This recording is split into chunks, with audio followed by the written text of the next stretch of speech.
my lovelies, it is me again for my quick thoughts, opinions, rundown of WrestleMania 10. As some of you know, I am on my own personal road to WrestleMania 40, watching WrestleMania 1 all the way up to 40. I am live reacting to every WrestleMania over on the Wrestling for Life network. Today was WrestleMania 10. I have heard so many great things about this WrestleMania from pro wrestling fans. I was super excited to dig back into this one.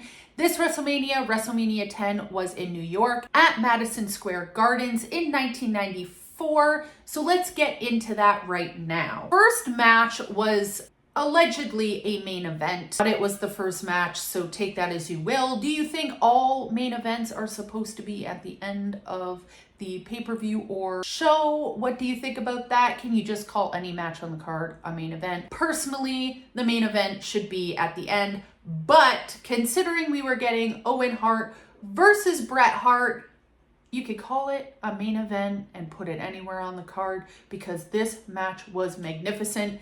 Anytime people say Bret Hart or Shawn Michaels, which is your favorite, I always say Owen Hart. Not a classic answer, but it is the right answer. You know what I'm saying? I was super happy to just see Owen Hart having his first big match at a WrestleMania. He's had matches previously as the Blue Blazer or little matches, Owen Hart.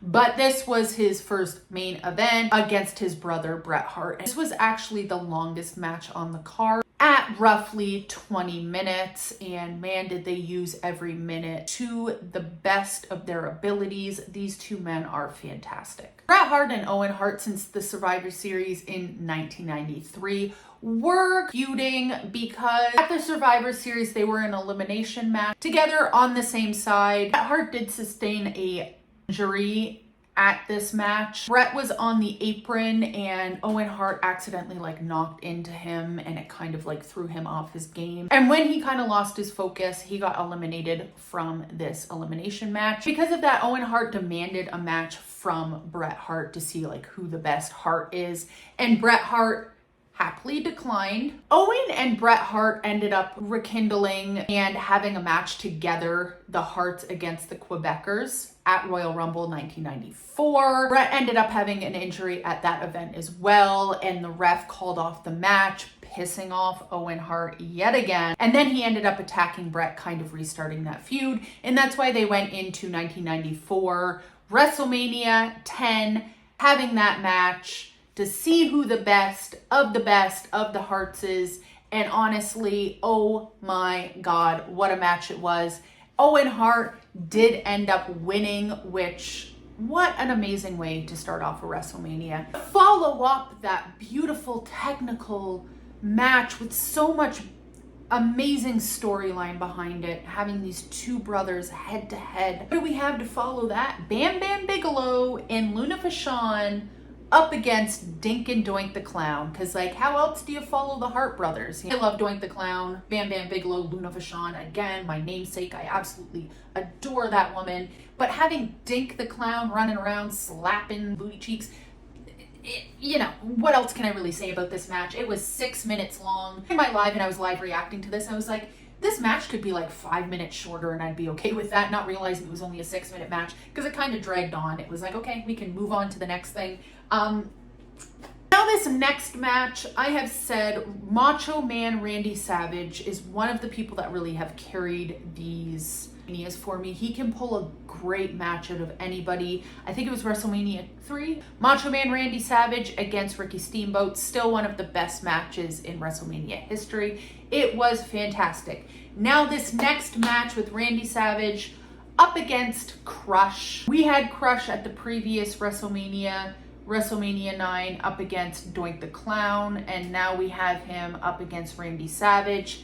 I didn't love this match. It was a falls count anywhere match. If you get the 1, 2, 3 out of the ring, great, but you got to get back in the ring. The ref has to count to 10. As long as the other person doesn't get back in the ring, you win. Not my favorite Randy match of all time. That is for certain. Rush and Randy Savage were friends in real life. Rush was apparently Macho Man Randy Savage bodyguard when Macho Man had his rap career.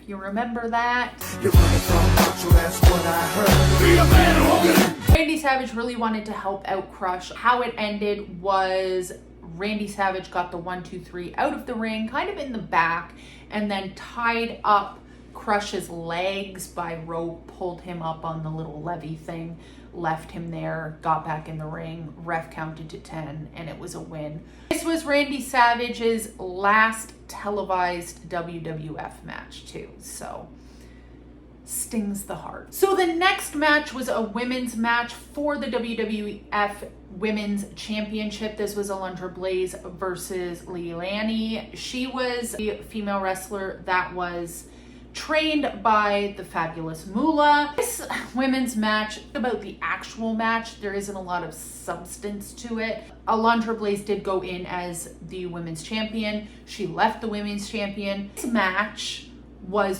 3 minutes and 20 seconds long. Couldn't even really get into it. It was surprisingly not the shortest match on the card. Didn't give, really an opportunity to get into anything at this match. But Alundra Blaze did leave with her belt, so that is fantastic. She's great. What else can you say about this match in particular? Not much. Moolah was in the crowd cheering them on. It was what it was. Okay, this next match, I absolutely adored this match for so many reasons, and I'm gonna get into it. It is the tag team match. It was Men on a Mission, so that is Mabel and Mo. Mabel, aka King Mabel, aka Viscera, aka Daddy V. Viscera, especially, was one of the scariest characters to me when I was growing up. Men on a Mission up against the Quebecers. The Quebecers being Jacques and Pierre. If you know me and my love of TNA, aka Impact Wrestling, one of these Quebecers is PCO. He is not human. WrestleMania 10 was in 1994. We are now going into 2024. Up in this WrestleMania 30 years ago, picking up Mabel and throwing him backwards with his tag team partner. This match was actually pretty solid. I also want to talk about who came out with the Quebecers, their manager, one of my favorite wrestlers in my top 5 of all time. That is Johnny Polo. If you don't recognize this man, you might recognize him better like this. That is Quote the Raven, Nevermore, my all-time faves on the mic, in the ring, EC Dub, hard-hitting match, big meaty men, slapping me. It was only 7 minutes long. Sometimes I do go into the times a lot, with the women's match on this card only being 3 minutes long. When they're that short, it is hard to get into, but a 7-minute match, depending on what you do with that 7 minutes, really enjoyed this match. After getting kind of the sillier matches with Doink Dink the Clown and, the Randy Savage Crush match, the Falls Count Anywhere match, this is when the whole pay-per-view started to pick up for me again. It started to feel a little more serious. This was for the tag team belts. Men on a Mission did end up winning by count out, which means the Quebecers, as the champions, do keep their belts even though they technically lost. Men on a Mission did leave holding up the belts, and Johnny Polo, my favorite little flamingo, screaming to give the belts back, but they didn't, and who's gonna tell them otherwise at that point? But the Quebecers did end up leaving with their belts, because that's how the world works in pro wrestling. Now this next match I didn't absolutely love, but because of everything going on around the match, it made it somewhat enjoyable. This was a 14, almost 15-minute match. It was Yokozuna defeating Lex Luger by disqualification. We had Yokozuna managed by Mr. Fuji and Jimmy Cornette. The special referee of this match, one of my faves, Mr. Perfect. So everybody outside of the ring, everybody that wasn't in the match, A1. Say what you want about Jim Cornette. I've said this before and I'll say it again. Jim Cornette did block me on Twitter because I told him that he was a grown adult. I don't know if you guys saw, but him and Matt Hardy were going back and forth for a bit, and I was like, hey guys, remember when you guys were full-grown adults? Not like that very much, so I apologize, Jim Cornette. You are indeed a full-grown man, though. As you will see on this card, Yokozuna has 2 matches. He has one with Lex Luger, and then the last match of the night, he has one with Bret Hart, and we will get to that. 1994 at the Royal Rumble, the winner of the Royal Rumble gets a chance at the WWF Championship at WrestleMania. At the previous Royal Rumble, Lex Luger and Bret Hart eliminated each other at the exact same time. They were both declared by the WWF president, Jack Tunney. They were both the winners. They both got a chance at the WWF Championship at WrestleMania 10. First match was Lex Luger up against Yokozuna. Yokozuna ended up defeating Lex Luger in this match by disqualification. During this match, as I said, Jim Cornette and Mr. Fuji were managing Yokozuna. So they were kind of, as they do, those heel managers, they were distracting Lex Luger and jumping up on the apron, and Lex Luger was getting a little, upheatoed. He pulled both of them into the ring, attacked them. So Mr. Perfect, as the special guest referee, was kind of tending to them because they had fallen. So while the special guest referee, Mr. Perfect, was tending to the heel Mr. Fuji, Jim Cornette, that were just attacked by Lex Luger got the pin on Yokozuna, but Mr. Perfect was a little busy. He was tending to the managers. This pissed off Lex Luger yet again. He's being effed with all over the map on this match. He pushes the referee, Mr. Perfect, and gets himself disqualified, making him the loser. Yokozuna moves on to Bret Hart because now he's still champion, and Bret Hart and both Lex Luger were getting the chance at the championship at this time. Or Bret Hart and Yokozuna like we got at the previous WrestleMania where Hulk Hogan got himself involved. WrestleMania 10, there is no Hulk Hogan. No interference from Hulk Hogan, no picture of Hulk Hogan, no Hulk Hogan. So I'm a happy, happy cowgirl. Next match, like I was saying at the Alundra Blaze match for the Women's Championship, that was 3 minutes long. Nay, that was not the shortest match on the card. This one that we are going to touch on breezed by, 35 seconds long, and that was Earthquake. He defeated Adam Bomb with Harvey Whippleman. I don't care, 35 seconds, goodbye, I never want to see you again. He did his little jumpy thing, making the ring into an earthquake. I don't care, 35 seconds, goodbye, good riddance. We are going to get into one of the most important matches. This match has happened twice. It's a ladder match between HBK and Razor Ramon, so we get it here at WrestleMania 10, but it also happens in 1995 at SummerSlam. HBK versus Razor Ramon. If I ever want to get somebody watching wrestling, these are the matches that I tell them to watch. I just love both of these men so much. They're in my top 5 of all time. And I do love me a good ladder match. This is for the IC belt. As we talked about, the WWF president, that is Jack Tunney. 1993, he actually stripped HBK of the IC championship belt, and that's because he wouldn't defend it enough. But it is actually said that it was because he would not drop the belt. So there was a little bit of controversy surrounding the IC belt. Razor Ramon ended up winning the IC belt during a battle royale. Because Shawn Michaels didn't actually lose his belt, he was stripped of it. He was still calling himself the IC champion. So that's why at this ladder match at WrestleMania 10, you see the 2 belts. The undisputed IC champ is going to be determined. And this match gave me all the flavors. High flying, intensity. There were ladders being thrown into people. We got some HBK booty cheeks, or Ramon pulling his pants down. Literally, this match had everything. And again, when I tell people to watch wrestling, this is one of the matches that I tell them to watch. I do absolutely love this match. I think both of these men are fucking phenomenal. And I said this on live, and I will say it again. Razor Ramon in the history of pro wrestling has to be one of the coolest MFs. I swear. Shawn Michaels, when they're walking into the ring down the ramp, goes around the ladder because, walking under a ladder, superstitious, is bad luck.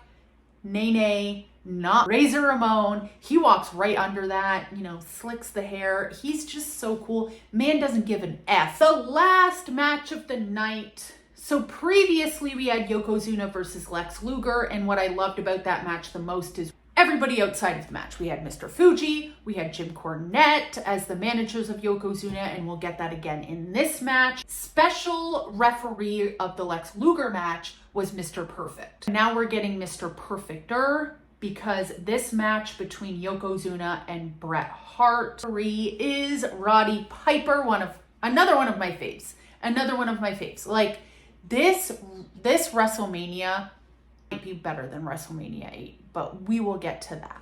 If I had to give this a grade up against the Bret Hart Yokozuna match at the previous WrestleMania 9 to WrestleMania 10, this match, don't love Bret Hart and Yokozuna matched up against one another. It just doesn't do anything for me. That being said, this one was much, much better because of who was outside of the ring, again, but because there was no outside interference from Hulk Hogan. As we know from WrestleMania 9, we had Mr. Fuji with Yokozuna and blown salt in the eyes of Bret Hart during WrestleMania 9. Hogan came out and was checking on Bret Hart. And Mr. Fuji was like, "Oh, you want a match, Hulk Hogan, right now at WrestleMania 9?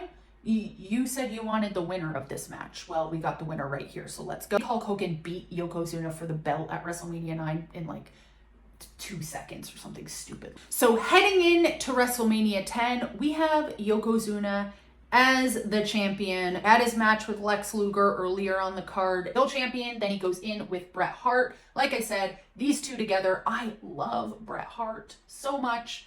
He can pull a good match out of anyone for the most part, but this just is not it for me. Full circle moment for me that I really want to talk about. If he won at WrestleMania 10, we didn't get any outside interference, but so many people ran to the ring to celebrate with him, including the 1-2-3 Kid, Macho Man Randy Savage, Roddy Piper's there, Tatanka's there, Burt Reynolds. He was on commentary during this, so literally everybody was here. Absolutely loved the ending of this match. Bret Hart got what he was supposed to get a year ago, but thanks to Hulk Hogan, we didn't get that. But at least WrestleMania 10, they fixed the error of their ways. Just in case you were wondering, yes, Yokozuna was WWF champion again by WrestleMania 10. June 1993, Yokozuna challenged Hulk Hogan for the title back. There was a little bit of funny business happening in that match, and there was like a planted photographer that blew fire into Hogan's face, and Yokozuna hit Hulk Hogan with a leg drop, and then he won his title back. So like the whole WrestleMania 9 thing was completely pointless. That is my quick rundown of WrestleMania 10. Oh my god, I'm trying to get through these quickly, because again, WrestleMania 40 is just around the corner. It is insane. Next week is WrestleMania 11. I will be on live stream again over on the Wrestling for Life Network at 11:30 a.m.